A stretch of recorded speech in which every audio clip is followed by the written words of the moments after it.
We are a group of friends, bound by our appreciation for liberty and good podcasting. Free-minded thinkers from all walks of life, our values come together with one accord to discuss the common culture and news of the day, along with whatever random crap is going on in our lives. Welcome to the Union of the Unknowns. Hello everybody, and welcome to this third exciting episode of Union of the Unknowns. As Keel explains in his excellent introduction, we're a group of friends who got together by our mutual liking of the Propaganda Report podcast with the excellent Monica Perez and Brad Binkley. And we get together on Discord to talk about liberty and fighting oppression and government overreach. And we decided that we would expand that into our own podcast. So this is our third episode. And today we've decided we're going to talk about fake stuff, basically. Fake science, fake attacks by governments on their people, fake news, all sorts of fakery. So as I am the fakier of fakery, I thought I'd take it off with talking about fake science, because I've always been interested in science. My wife and I are both scientists, really. I'm a mathematician, but I've worked in the field of science and engineering for many years, and I kind of like it. So I suppose I started to get concerned about the fakery when I looked into global warming and the science of climate change, so-called science, I should say. We had all those ClimateGate emails leaked. And it was quite shocking to me. I was actually working in the field of mathematical modelling at the time, so I was very familiar with what was going on, and I was quite appalled as to how shoddy the science was. And then later in my life, my wife unfortunately got diagnosed with MS. That led us to look into medical science and nutritional science, and we found that that was a load of rubbish as well. There's a lot of fakery and nonsense going on in there. One good example we were talking about on the Discord chat the other day was about how saturated fats have been sort of demonized as causing a lot of health problems, whereas in fact they are, vital for your health. And you're much better eating good quality meat on a vegan diet. And then that sort of all got topped off recently with the COVID fiasco, and again, quite appalling science there. And again, once my wife and I looked into it, we found that there was a lot of real fakery going on in the whole field of virology as a whole, which again was very shocking. So I'd sort of throw it open to everyone to talk about, what they think about the science that they see in the world at the moment. We should probably introduce the new faces as well. Oh yeah, quite right. Yes, we've got some new faces today. So yes, thank you, Gil, for putting me on the right track after that wordy introduction. So let's go around the group and we'll all say hello and introduce themselves. I am Terry, aka Terence, a Brit living in the Canary Islands. So Keel, do you want to take us off next? Sure, I'm Keel. You can call me Keel Thor. I'm American, libertarian, living in Georgia. Ashley? Hey there, I'm Ashley, or Think, Change, Repeat. And as Terry said, we all met as friends on the Discord for the Propaganda Report. And we decided to start the podcast. And today, talking about fakery, just to give a brief update or introduction of when I really became aware of the fakery, although I was fairly anti-government before the Corona event happened. Once that happened, and then I saw how absolutely blatant the lies were, then the wool completely came off of my eyes, and to the point where I now believe that almost everything that we've ever been told is a lie. Quite right. Jackie, you want to say hello? Sure. Okay, hold on one second. I was hoping to wait till I got on video, but hold on. All right, here we go. There you are. Hey, my name is Jacqueline, ATL Connector, and I was the first out of all my friends pre-Trump to not trust the government, think that they all work together, and they would call me a conspiracy theorist, which we all know is a term that the CIA created. So I also have a couple of other podcasts, one around online dating called Swipe Right Rehab, and one I just started, and we'll be launching our first episode around the brand You Are Loved, because with all the craziness, you got to have kindness and love out there too. Right. I think we'll agree with that. And we have, as Kil said, we have some new faces today and new voices in the unknown. So we have 3 new unknowns. Let's start with Brew See. Hey everybody. First of all, this is my first time doing anything like this, so thanks for having me. And same deal. I met most of these people in the same, from listening to the same propaganda report, and we've all been friends for a little while, hanging out on Discord. And I think everything's fake. You're right.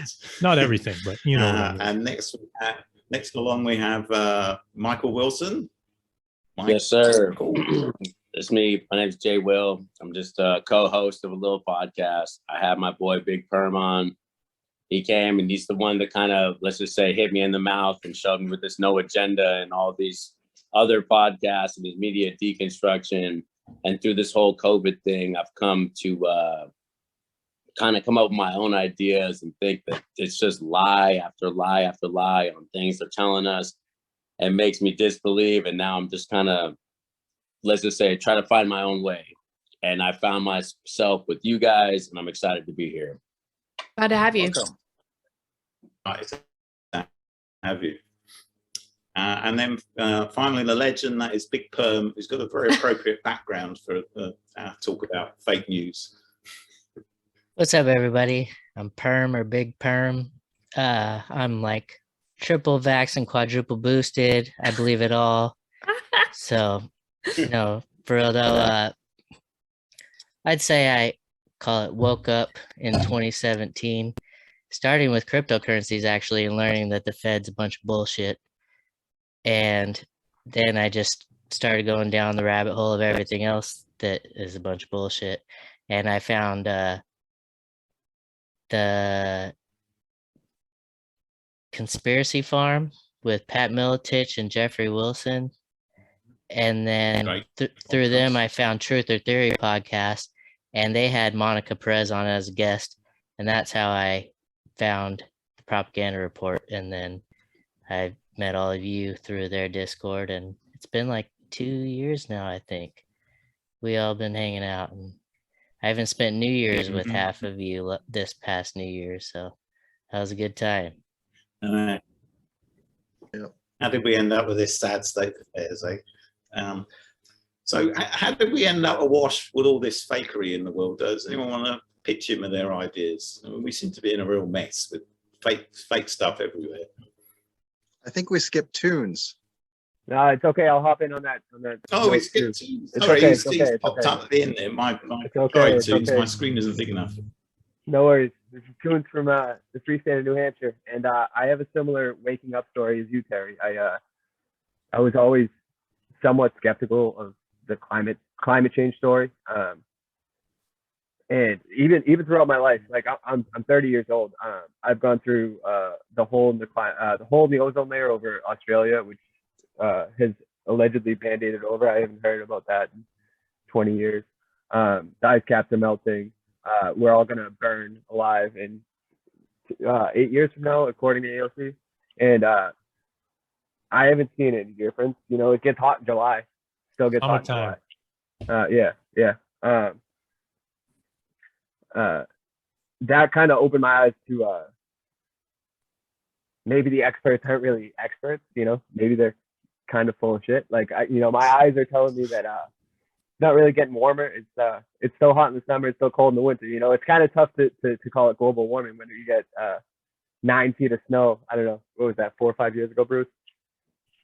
It was a dusting. Yeah. No, I think it was like 2015, 16. Boston had about 9 feet of snow. There was snow in South Bay till June. So that was kind of, you know, if it's changing, maybe it's getting colder. But another topic that if you dive deep on is nutrition, like we were talking about in the Discord. I don't believe anything that like mainstream tells us about nutrition. Don't eat the meat, eat the bugs. Don't eat the bugs, eat the veggies. And I'm like, I can feel when I eat a steak and potato dinner. You know, I can feel strong. You know, more or less turn the food pyramid upside down. But I don't know if anybody else wants to hop in on that. I'd like to touch on Lincoln too at some point. Abraham Lincoln is the myth about him is complete bullshit. But that's a very else? interesting topic. I've learned a lot about Abraham Lincoln myself, and it's funny, isn't it, that the sort of normie view of presidents is that they like the ones that do a lot of stuff, whereas I think probably the best ones are the ones that don't do very much and sort of stay in the background. What was Ron Paul's? He had a list of favorite presidents. I think Garfield was maybe his top president. He didn't do hardly anything and didn't pass any. You know, kept everything way down, and he also had a 54-inch waist and had to have a custom tub put in the White House. So there you go. He's a legend in my book.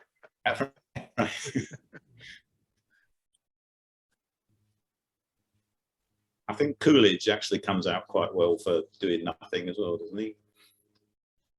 I don't think he's very well known for doing anything much. You know, well, let me jump in real quick. Go ahead. What do you want to start with? Let's just start with the food.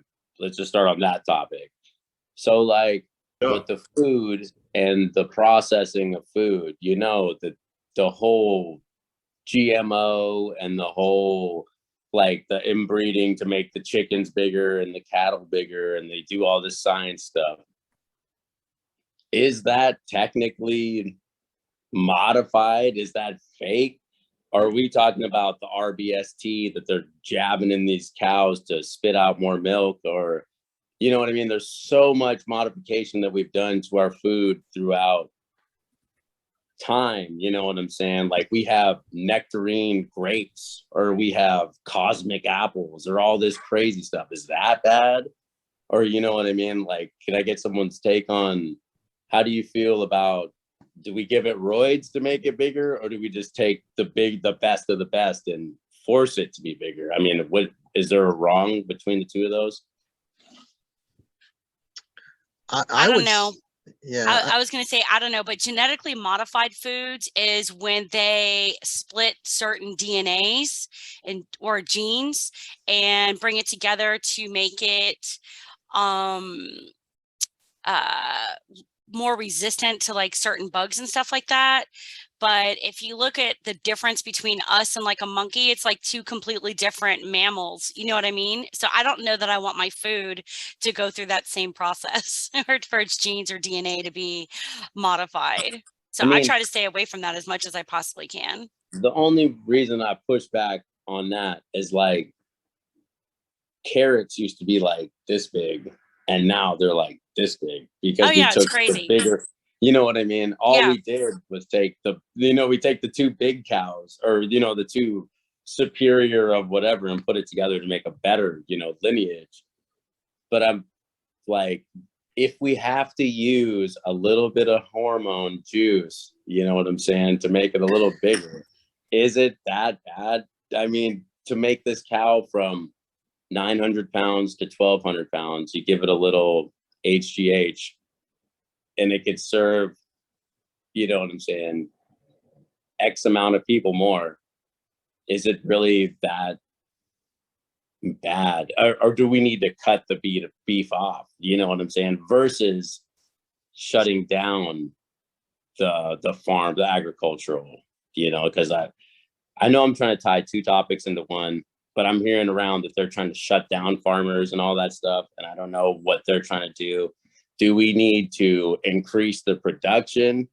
And in order to increase the production, do we have to juice them up a little bit and to get what we need? Or do we have to, you know what I mean, just axe it how they're saying and then turn to bugs or whatnot? Well, I think what you're saying, the juicing them up and the ones they're trying to shut down are two completely different things.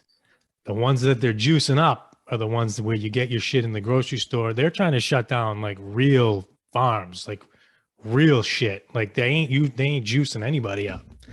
They've just got regular cows that are walking around eating grass, and they're saying they're farting too much and they need to cut their heads off. And the ones that are getting juiced up are in like factory farms, and you know what I'm saying? It's like I don't think that's good, regardless of, you know, the situation that those animals are in when they're stepping on each other and laying around in shit and all that stuff and taking all, and they don't know what the drugs do. It's kind of like the vaccine. Like, who knows if those drugs are bad or not? They'll tell you they're good, but we don't know. I think Bruce is hitting on it pretty well. That I'm not sure the exact split, but I believe something like where like 95%.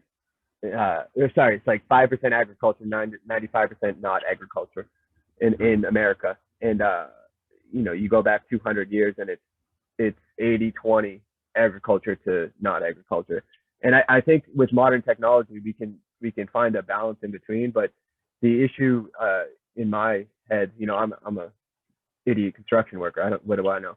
I'm not a farmer. I'm not a scientist who I'm not. You literally have a mini farm at your house, but okay. I live in Cal Hampshire, but I think the issue is everything in current society is economy at scale. So everything is bigger, faster, cheaper, better if you do it 10,000 head of cattle, plus you give them this steroid, plus you give them this antibiotic, plus you give them this, rather than maybe we pay an extra $1 per pound for our ground beef, but it is born on the grass. It eats that for 2 years, and it's slaughtered in a humane way, and it's stored down the street in the freezer, and you go down the street and you buy it from the farmer themselves. I think the issue is the whole economy of scale. Now, I mean, I guess the Amazon, my metaphor would be to Amazon, because like mom and pop shops are crowded out by Amazon. It's the same type deal as mom and pop farms are crowded out by Tyson chicken. So nobody's doing it naturally. Nobody's doing it. Nobody's working with the land. The animals aren't living a natural life. So if you're eating a sick animal, it's not going to be good product. If you're eating a happy, healthy animal that has the best life, and they're happy, and the lights go out, it's going to be a better product. It's going to be more healthy. It's going to be, you don't need the antibiotics if it's got the proper amount of space. It's not stepping in its own shit. It's not drinking out of a shit trough. I think the issue is, I guess, factory farming in general, but economy at scale. This is my modern critique of capitalism. I sound like a fucking commie now. But, wouldn't we get better adrenochrome if they're scared first before we kill them? Imagine if we all had like local farms that were right here in our local area, where we were able to just purchase our meats directly from a local butcher that bought that meat from that farmer. That would be amazing. After one podcast I listened to, I was trying to find a local butcher here in Georgia, or a farmer that sold to people here in Georgia, and I haven't been able to find it. Like, I have no idea who to reach out to. Oh, wow. And so this way, when meat gets scarce and stuff like that, or if it does, at least we have someone that we've already been paying. And when shit hits the fan, if it ever does, that we at least have that consistency with someone that we're able to get some food from. The other thing is, as they are shutting down these farms, what they're realizing is that with less production, they're able to charge more and have less workers that they're paying, right? Because they go ahead and blame it on COVID. But the fact is that it's all about control and greed. I can't really speak for Terry, but I would say that most of us do have local farms and butchers that we can get food from. I recently figured out the difference between grass-fed and grass-fed with grass-finished, because a lot of meat will say grass-fed, but then they finish it on corn and things like that. So I Googled in my local area grass-fed and grass-finished, and there was like 24 farms within 30 miles of my house that had grass-fed and grass-finished cattle that I could get meat from. And some of them have wait lists, but others are like ready, you can get anytime. Yeah, up here where I'm at, which is not far from Jackie, we have, I mean, you could just drive around and you find farms and things, and they'll have a sign up that says, you know, you can come and buy stuff directly from us, you know. That'll be like kind of a larger scale thing that what Toons is doing, but it's, you know, a local kind of family run thing. And it's, since they're selling within the state, you know, they're not under the jurisdiction of the FDA, the federal level, so they don't have to have all those homogenized, super processed, you know, regulations on them. But I got to disagree with Perm there. I will take a corn-fed Iowa steak any day. I don't need that grass-fed stuff. I think there's a big problem with beef when it's grain-fed. Actually, I'm not sure about corn, but I'm with Big Perm. Actually, I like grass-fed, grass-finished. We had an excellent farm in the UK that was very close to our house, where the cows were just out, you know, in the fields, and his pigs were out running around the woods eating acorns. But we don't have a lot of grass here in the Canary Islands, so it's a bit of a problem. Not a lot of grass. So you guys have to import a lot of food there, Terry. Well, our island itself is actually very productive. Traditionally, they have a lot of goats because the land's quite hilly, so you can just throw the goats out and, you know, let them eat what they want. And obviously, you know, as we know, animals know better than humans what they need to eat. But of course, the bureaucrats at the EU have interfered in this process by saying that we want a record of what you're feeding your goats. So you're not allowed to just put them outside and let them in. You have to bring it's ridiculous. The farmers are going out into the countryside and collecting all this stuff for the goats and bringing it back to the goats. It's so that's the EU for you. I was gonna say, does anyone care for goat meat in this room? Does anyone like goat, gyro, anything? Wait. I have had it. Yeah. You just said goats a lot of times. I was thinking about it's a food delicacy here. You're from the Caribbean. An acquired taste. Me? Yeah. I'm in the furthest way part from the Caribbean. I'm like, that's a I'm in staple Washington down there. State. I'm Puerto Rican, but we moved to Washington. Maker, I think. I'm like, I'm on the coast, dude. He's I'm from Seattle, like me. Okay. Yeah. His mom's from Puerto Rico. I got you. Yeah, no, she's there right now. I just dropped her off at the airport. Oh. But I eat a lot of lamb. I've never actually had goat, Me but neither. I'm a fan of lamb. I've had both. If you can find a farm stand with lamb, I mean that's my jam. Lamb burgers all day. I'll take lamb over beef. I've never had a burger. I get lamb in my Indian food instead of chicken a lot of the time. Doesn't Indian food do goat? Yeah, I thought it was goat. We can actually buy New Zealand lamb here in one of the freezer shops, which is quite good because they tend to just eat grass all the time. So they, again, mostly grass-fed, grass-finished. So to tie it all back, any of the elk we buy here comes from New Zealand too, because we're not allowed to sell game meat here. Wild. Same here in Georgia. Yeah, it's a U.S. law. You can't sell hunted game. I don't like that law. They do it to try to stop poaching. That's the justification is the reason why bison almost went extinct is because of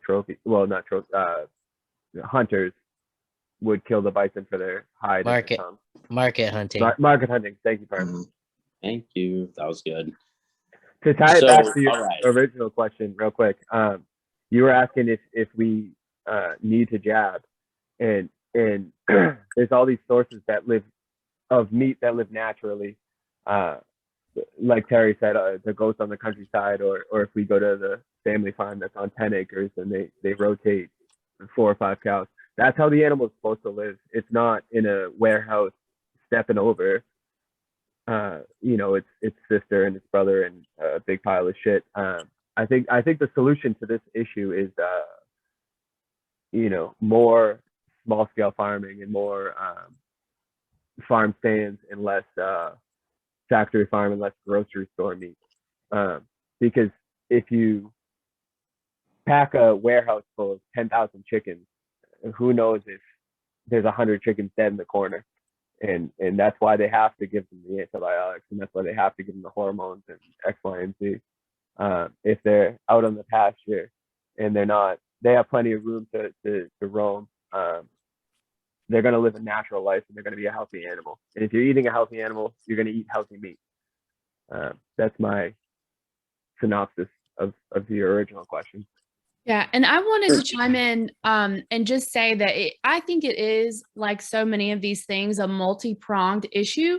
So I think that we have, and Terry may be able to give us more insight into the situation as it happened in the UK. But in the United States, we know for sure in World War II that they went after family farms. We had very similar situations to sort of what we have now, in that they were paying people not to produce. They were really going after the family farm, and it became more rare at that time. So up until that point, people often would have a garden, they would have some animals, and then you're putting yourself in a really good situation to be able to barter, trade, get what you need at the local level, like we said, which I do think is better. If you can do local, then I do believe that's better. Then I believe you have the, because of the loss of the family farms, then you have the move, in my opinion, for a reason, to the industrial farming, because there are people who are known to be in power in positions of influence, Henry Kissinger, making direct quotes about, if you control the food, you control the people. So what better way to make sure that most people get their food from the same place? So then when you decide to pull the plug on that, then you have them by the balls. So I think that's a factor. Then you have the unhealthy living conditions, and God only knows what they're being fed, which is another factor. And then you have the very same group of people, which I consider the predator class, to be who have gotten rich off of our backs, who are once again working on, reducing our access to healthy food. And even a factory farm animal, in my opinion, is going to be healthier than an Impossible Burger. But we know that that is what they want. They want us eating whatever they want to give us, whether it's genetically modified, whether it has steroids, whether it's the crickets, whether it's the fucking mealworms or whatever. They are coming for our food. But, just my take is that it's just super multifaceted and multi-pronged, as it were. Yep, I agree. I wanted to say something on the back of that to circle back, as we say, to the sort of the fake food and the fake science. It's really not true that these small farms, traditional farms, aren't productive. And we have where I live, as I was explaining, it's very mountainous sort of country. You can't just plow it up and grow a load of wheat. All you can do really is throw out goats or cows or sheep or whatever, and and they make the better use of the land than we can. And so, I think there's more fake science here saying, we can't sustain this carnivore lifestyle and that we have to all be vegans and grow, loads of wheat and stuff in intensive farms where you have to use a lot of chemicals and pesticides. And at the end of the day, you have to process the food. So that gives them another aspect of control over us, because, if you can go to your local farmer and eat cow, please, there's not really a lot they can do about it. But if they're getting us all to eat processed crickets and fake meat, you're not going to be able to go down your local farm and get that sort of. To make sense of what you're saying, it's what people don't understand is a lot of this land that they're trying to say that we can use for agriculture is not available for agriculture. Like, it's only good for grazing. So it's like they're missing that huge point. Like, we could put corn or rice or whatever they say, but it just won't grow there. And that's a huge step that they're missing, that I feel like somehow needs to be, I feel like I'm going to use this word wrong, but perpetuated to them in a way that they can understand. Like, they're trying to cut down these herds and they're trying to take away these animals, but realistically, you can't grow on that land. It's not, it doesn't have the nutrients or whatnot. I would say this is intentional. They probably know this. I mean, they who, we'll tap in on who is the they at some point, but they know this. They want us either dependent on them or starved and dead. It's not that, like, it's obvious to everybody that opens their eyes. But there's in my opinion, an obvious attempt at calling the human population. And I will say real quick, while we're talking about farmers, go Dutch farmers. If anybody hasn't looked up, seeing what the Dutch farmers are doing, they're making a ruckus. They're good troublemakers like us. Yes. Go Dutch. Yeah. Also, in the UK right now, they're offering up to like 100,000 pounds for farmers to step away from the industry. Why though? Why limit the food supply? But Bill Gates and all them bought up a ton of land. And I mean, that just sounds crazy to me. They're like, the whole reason why they created modified food and stuff like that and all this fake processed food and everything was part of the reasons, because there was such a food shortage. So, but there's a food shortage, but then you want to have people walk away from these farms, which is crazy. Growing up in South Florida, Miami, Fort Lauderdale area, growing up as a kid, we would have 3 to 4 different citrus trees in our backyard or one in our front yard, right? Oranges, grapefruits, avocado, tangerine trees. But now it's hard to find any house in South Florida with a citrus tree in their backyard. And a while ago, like years ago, they came through and said allegedly there was like this disease for citrus trees, and they went through and removed them out of everybody's yards. That sounds familiar. Swine flu, bird flu. So I'm just like, that's ridiculous. So that's one of the things I want to get growing at my mom's house is I want to get some orange trees and some grapefruit trees planted back there. Yeah. Good antioxidant. I think we've just gotten out of the habit of growing our own food, and maybe that's because of things like what Jackie's describing. They just went through and cut all the trees down because there was a blight for some reason, and maybe that was accurate. Maybe it was just some kind of government control bullshit. But once the trees are all cut down, then you're not growing the trees and doing stuff, so you get out of the habit. And I think that's could be part of it. Over the years, over the couple of generations, we just don't do it anymore. And that's why maybe government or big corporate farms have gained more market share, and that could be part of it too. I agree with you. I feel like it's almost like so our parents grew their food and had gardens and stuff. And I'm I'm 37, so whatever I am, X, Y, blah, blah, blah, blah. My generation has gotten to the point that it's like, it's a convenience. Like I go to the store and there's food. You know what I'm saying? Like, what kind of steak do I want to cook tonight? What kind of, do I want chicken breast or chicken legs? You know, you go to the store every day and you pick out your dinner. And it's gotten to the point now that I feel like our whole food system has become a convenience. So like if there's any kind of like, grocery stores closed for 3 days, everyone runs and grabs toilet paper. You know what I mean? Like people don't understand the true value of actually being able to have your own garden. Like that value of having your own beef and having your own vegetables growing has been lost through this whole convenience. Like we're in the age of Amazon. I'm like, I need shampoo, and it shows up on my doorstep 2 days later. You know what I'm saying? Like, I don't even have to go to the store anymore. So why do I have to have a garden?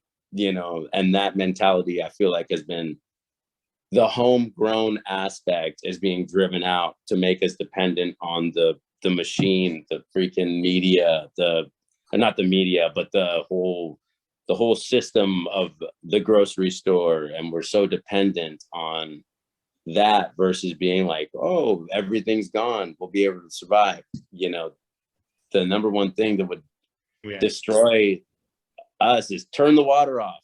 Just turn the water off. People would go crazy. Like, what? There's no plumbing. Yeah. Imagine if they turned the internet off. People would lose their minds. It would destroy us if you just turned it off. It's not even that big of a deal. It's hard to do. But I'm saying, like, we're so dependent on the luxuries and we have AC in all of our houses. Our cars have AC. You know what I'm saying? We're just living such a good.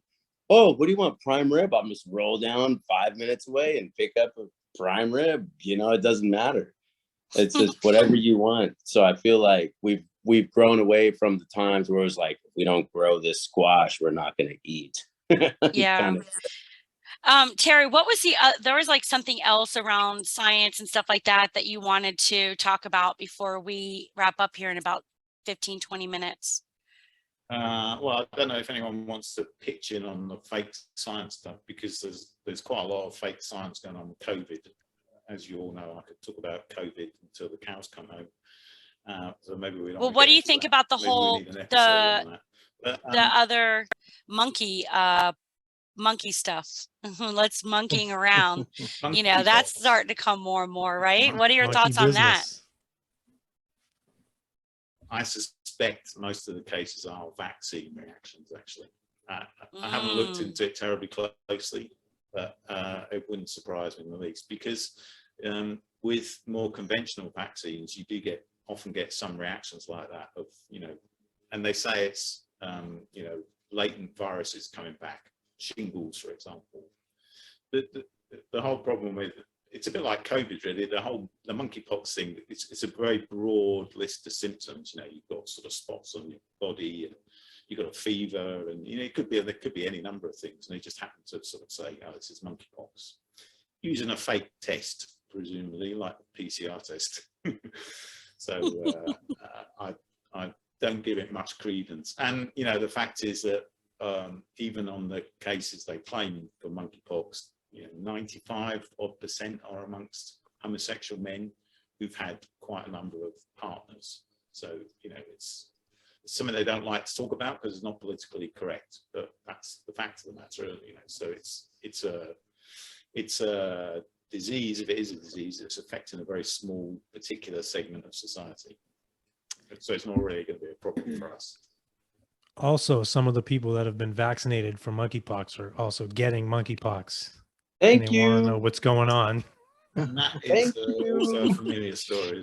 Well, you might need another shot. There was a story I shared. It's non-must. Story I shared on the UK were worried about a variant of polio that was derived from the polio vaccine, and their solution to that problem was that we're going to use another polio vaccine to vaccinate people against it. So it was a strain of polio that's come from the polio vaccine, and they're going to use another vaccine to, you know, you couldn't make the stuff up, really. It's you're running around in So, circles. I don't think science gets more fake than that. I think worldwide, the statistic I've always read is, over the past however many decades, the number of polio cases worldwide, most of it, the higher number are cases from the polio that comes from the vaccine, not natural polio. Dude. There's also the idea that polio never went away in the first place, and because it's poliomyelitis, and there's still another myelitis with similar symptoms and everything like that, that you could say they just changed the name and therefore the disease went away.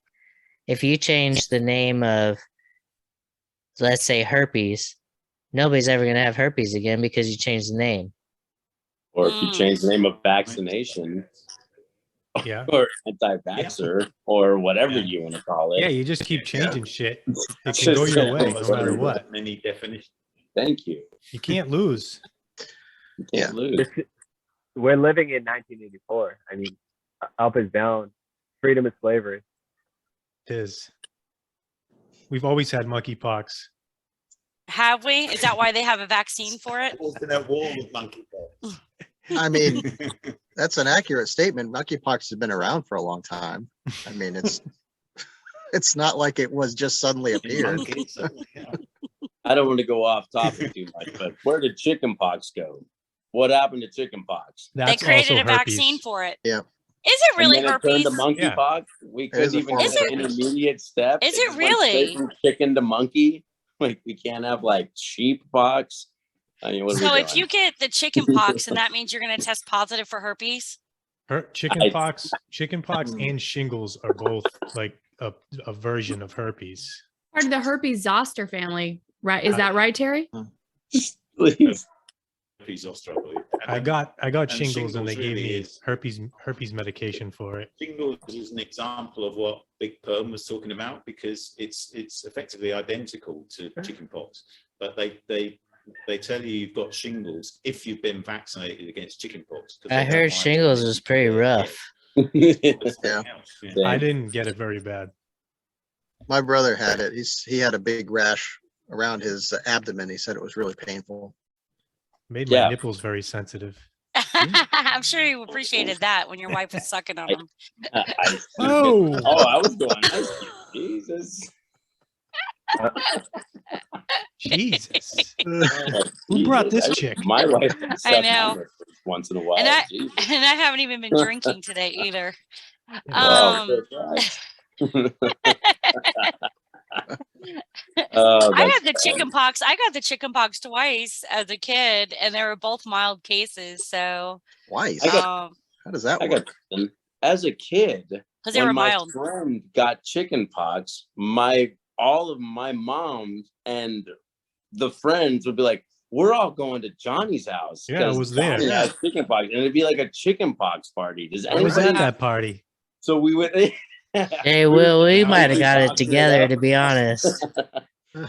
Dude, I remember we were that. definitely kicking it back then.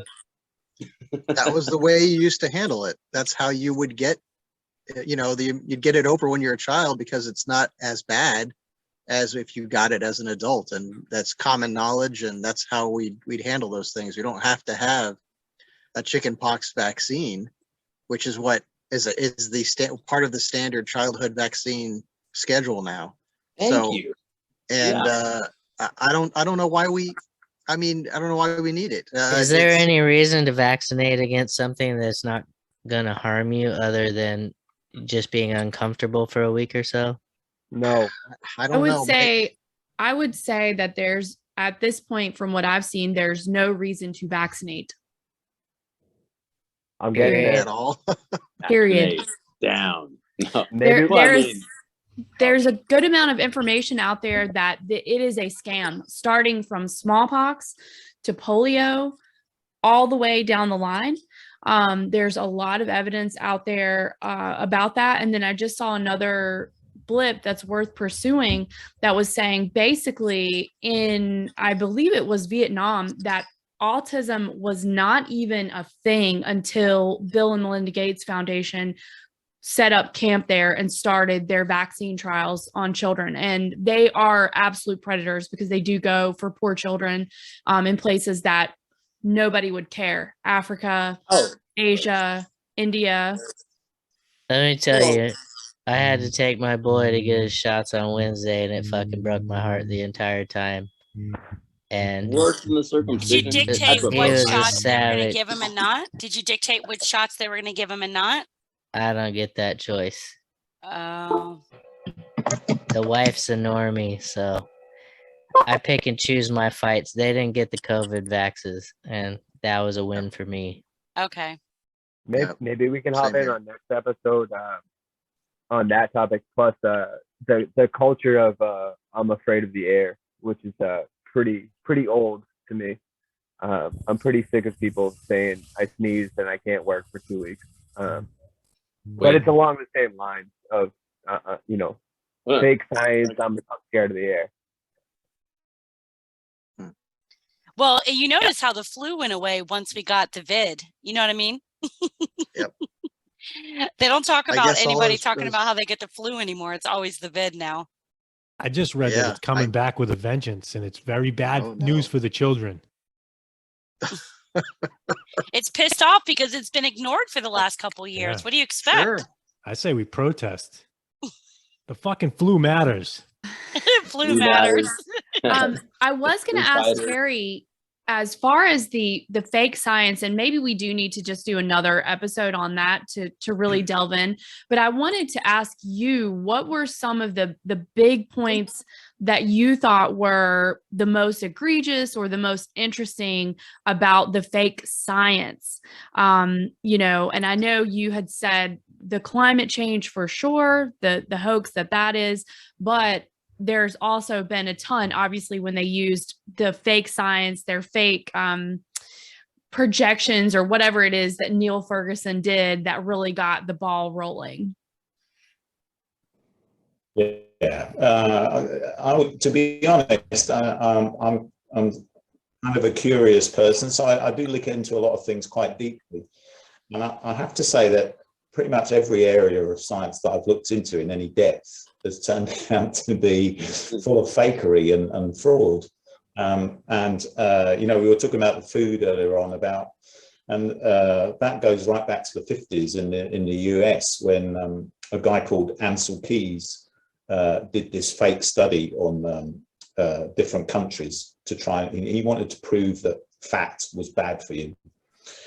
And I think he was probably got at by sort of big agriculture. And he did something that was completely unscientific. He had, I think, about 100 odd countries to choose from, and he just picked 7 or 8 that had the results that he wanted to see. And the whole thing about saturated fat being bad, that's gone on for decades since then, comes from this one bit of fake science.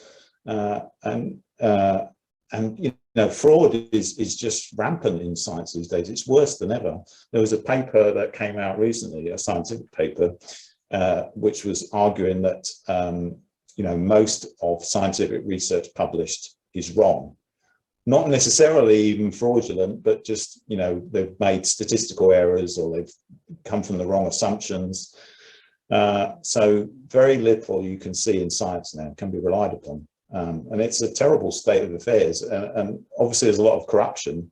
When you look at things like COVID, pretty much all the science you hear about on mainstream media is fake and is been paid for by big pharma and their shills at the CDC and the FDA and the UK and EU equivalents.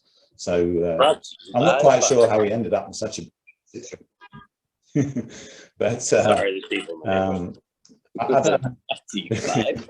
Maybe I should throw it out to everyone to see if they've got any ideas of how do we solve this problem.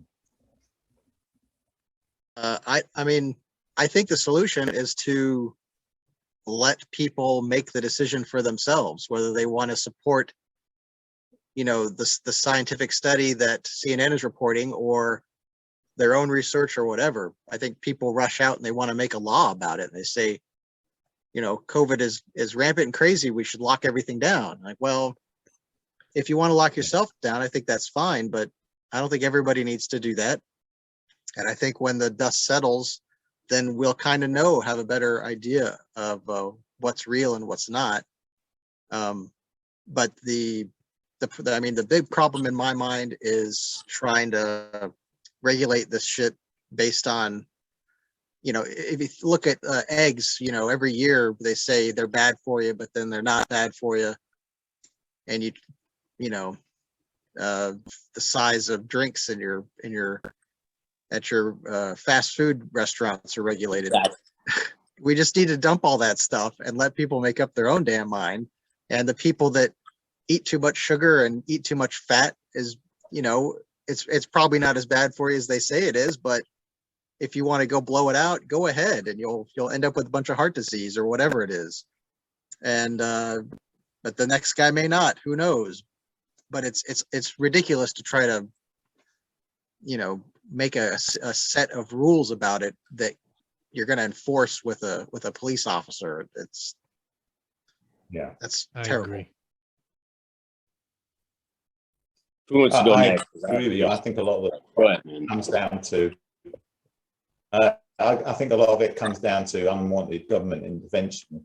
And as soon as governments create regulatory bodies like the FDA or the food equivalent or whatever, it's clearly going to get captured by the big industries that work with them, because there's a revolving door between these agencies and the companies, and it's the people who are regulating the drugs. It's not in their interest to say this drug is bad, because they want a nice cushy job at Pfizer at the end of the day. So I think he was right. It would be a lot better without any sort of government. Like a lot of things, it would be a lot better without government intervention. If I can close on one thing, and on brand, I got to take a shot at libertarianism. I think everybody listening now is going to be way better off than the people that are still wearing masks, the people that are still testing for COVID, the people that are still scared of the air. I don't know the end solution, but there are a lot of people out there that are head up their ass or have no head at all. I like the word captured. Yeah, captured. Yeah. I mean, I guess I really enjoy the term that Terry made of troublemakers, and we are the troublemakers. But I still think we're the minority, and it's fucking wild that people are still scared of the air. People are still eating low fat, fucking high sugar rice cakes or whatever instead of eating a fucking steak. Like, I understand that you don't want to force your ideals on people, but like, to a point, I don't know if people have agency. I don't know if the NPC meme is real. The NPC meme is probably the majority. It's way too real. Everybody listening and everybody on the panel is not NPC, but our message is never going to get to them. They're not worried about it. Fauci says 6th shot and Paxlovid. Fauci says eat the bugs. So I don't want to force my ideas and my morals on other people, but at the same point, like, if you're dealing with, you have to train a dog. I hate to say it, but I mean, these people don't have a mind. Well, the problem with those people, not to offend anyone, those people, they don't think for themselves, but they are very quick to want to force their shit on everybody else. That's the thing. What do you mean by those people? What do you mean, you people? You people. They got so excited that they got to scream at everybody and tell them they had to cover their face and make all these stupid rules that didn't do anything. Right. Just like, I can't stand it. We want to be left alone. If you would have just left me alone, I don't care if you wrap your face in duct tape and jump off the roof. I don't care. Go ahead. But they did not leave us alone. That is my problem. They killed small businesses intentionally and helped big businesses. My governor in Massachusetts told me what time I had to be in my house at night. That's why I moved. Turned my wife into a conspiracy theorist. That guy. Shout out to Charlie Baker. Fuck you, buddy. Fucking Congratulations. They just turned everybody into a bunch of they nobody can think for themselves, and they're trying to tell us what to do. I'm like, I'm fine. Leave me alone. Can he turn my wife into a conspiracy theorist, please? She thinks New Hampshire doesn't exist. I know. She's totally blue pilled. New Hampshire. I'm sorry. Everyone knows Australia doesn't exist, but New Hampshire does. She's just making fun of us. I can tell. Yeah. She's being funny. To leave you on a black hole real quick. Being left alone makes you Randy Weaver. Being left alone makes you David Koresh. Yeah, I didn't mean alone. I meant like you don't no, have I to. understand. Don't But they just wanted to be left alone. Whoa. David Koresh had plenty of females. Yeah, he wasn't alone. I'm just teasing. Anyway, well, hey, the whole gist that I've got from this, first off, I've loved this conversation. I appreciate all you guys just rambling and kicking all our opinions. But what we really need to do as a society is ditch these sports politics. Like, I'm red, I'm blue, I'm that. Like, hey, let's just focus on what the government should be doing for us, the people. And hey, fuck Biden, fuck Trump, fuck everybody, man. It doesn't even matter. They should be working for us. You said it perfectly with the team sports shit. It's a team that's the way they treat it. It's like identity politics. It's like when your team, and when your team doesn't win or when your team wins because of bad calls from the ref, you're like, I don't care. At least the fucking Patriots won. You know what I mean? It's like you're just taking a bunch of bad calls and saying it's okay because it's my team. Take the win. But they don't understand that all these bad calls, people get pissed and it flips, and now the rules are against you. And then people are like, oh, I'm Republican. Oh, I'm Democrat. Oh, now I'm Republican. And they just fucking just like a fair weather fan switching political. Like, how about we just stop all this nonsense? It's insanity. Let's just look at the government and tell them to stop screwing us and like, hey, man, give us our freedoms. The Constitution says it. And that's the whole thing. Like, they got us so divided on this race, on this whatever, on this homelessness, whatever you want to pick. They just split the line and keep the division. And that's what I think these kind of conversations and what I'm pretty sure all of us bring to our friends, what we're trying to do is we need to reconnect and recommunicate and rebalance this goddamn system. And that's my feel. We shouldn't be fighting with each other over Donald Trump and this guy that shits his pants. Make lots of babies and raise them right. The next generation will win. Hey, before we hope. I think we're coming up to our hour, aren't they? So yeah. Sorry, Keith. No, it's okay. Before we jump out of here, last episode we said we'd follow up with the Georgia Guidestones, and I did a little bit of research to try to figure out what happened there today, and I don't really have a whole lot of information other than the stones themselves are now in the hands of the Elberton Granite Association, who owns the Granite Museum up there. So that's where they're probably going to end up, is in the museum. Did they find out why they collapsed? Was it from the jet fuel? Yeah, the jet fuel melted the support girders on the Guidestones directly. It wasn't. They weren't vaccinated against detonations. That was a problem. That's the case. So why don't we definitely tap into that into the next episode? We can start off with that. I think this should be a running thing. We should talk about the Georgia Guidestones every episode and say we basically don't know what happened to them. Yeah. Okay. No, there was no time capsule, but there's no video that I could find of them digging in that spot. So there was no time capsule. There was no time capsule as reported by the police that observed the digging. I file It- that under and shit it's in the that I don't believe. planet.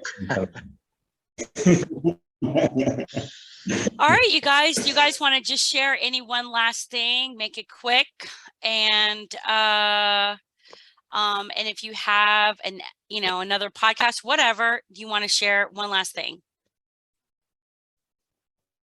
I did want to quickly share that the Union of the Unknowns now does have a Twitter account, and our Twitter handle is at Union Unknowns.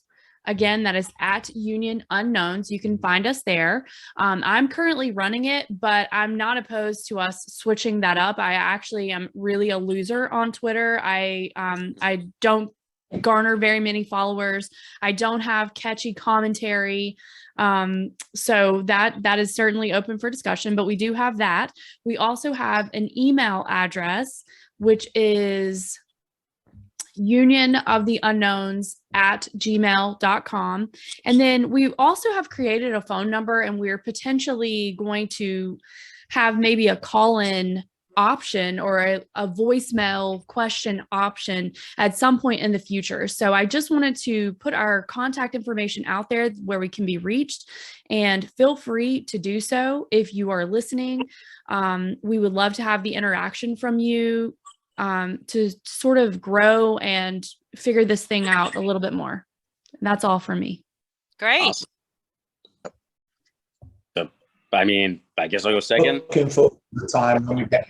Go ahead, I'm looking Dr. forward to the time we get banned by and we know we've arrived. Yes. Michael, what were you going to say? Oh, I was just going to say that I'm Jay Will, Carbonated Concepts. If you care to search it, it's just like carbonated drink, CARBON, whatever. But just the podcast, we just have drinks, have fun, talk nonsense. I mean, if I can get a re-invite, I really enjoyed this. If you can tag on a future episode. Come on, that was good. I just want to say thank you to everyone. Check it out. It's a fun podcast. You guys are great. Thank you. Bruce? Yes, I would. It was good to see everybody again. Terry, it was good to finally see you face to face. I know we chatted a lot on the Discord. I look forward to doing it again. And Jay Will, it was good to meet you, man. Yes, sir. Blur's kind of nasty. Toons? I just hope. Real quick, can everybody hang out after we stop recording for 5 seconds? Yeah, for sure. I just hope Bruce puts out a solo podcast, the Chicken Chronicles with Roger. He lays out there in the mulch with him in the backyard, dude. They're like best friends now. Strap up, get some chickens, protect your family, please. And get vaccinated, you filthy animal. 4 or 5, maybe 6. Thanks, guys. Thank you. Have a good night. Thanks, Toons. Good to see everybody. Keel and Terry? See you. See you later. I got nothing else to say. Okay. My last Terry, you comment want to was the close Guidestones. out? I got nothing. No, hope. We'll hope, and I do think we're going to come through this in the end. And I hope all this fakery that we've been talking about comes out, and the people pay for it in the end in some way or another, because it's just not good enough, and I'm not having it. No. Yeah. Let me say something positive, and we're going to end on that. It's like, listen, as long as we stay focused and keep our eyes forward, as long as we stay focused, we'll figure this shit out. Just help the people that can't see, bro. They can't see. Don't attack them. Don't tell them they're stupid. Don't be like, bring them in. Be loving. They don't understand. They were blind. They're still blind. Just be nice and just let them know, that Hell yeah. You know what I'm saying? Love them. Mm-hmm. Let's not push these vaxxers away. You know They need a hug. Yeah, just tell them, hey, look at this, look at that. Maybe this isn't right. Okay, because you got to let them know it's okay to be wrong. It's okay. My mind changes every day about something. I used to not recycle. I recycle. Look at that. You know what I'm saying? It's good. You're a saint. I was dumb at one point, and then I That changed them. Yeah, Same thing with all recycling. these Recycling is a people, you know? scam. It's just they just don't see. So instead of attacking them, Absolutely. love them. And like The bring them bottom in. line, be kind. Be kind. Yes. Be Thank kind, you. rewind. All right. Lovely moment to finish. All right, you guys, thank you so much for joining today. This has been another episode of Union of the Unknowns, and stay tuned for episode 4 that will be coming out a week or so after this episode. And you never know what we'll be talking about, so you got to chime in to find out. Peace out. Thank you for tuning in for another episode of Union of the Unknowns. You can find a new episode every month on all your favorite podcasting networks.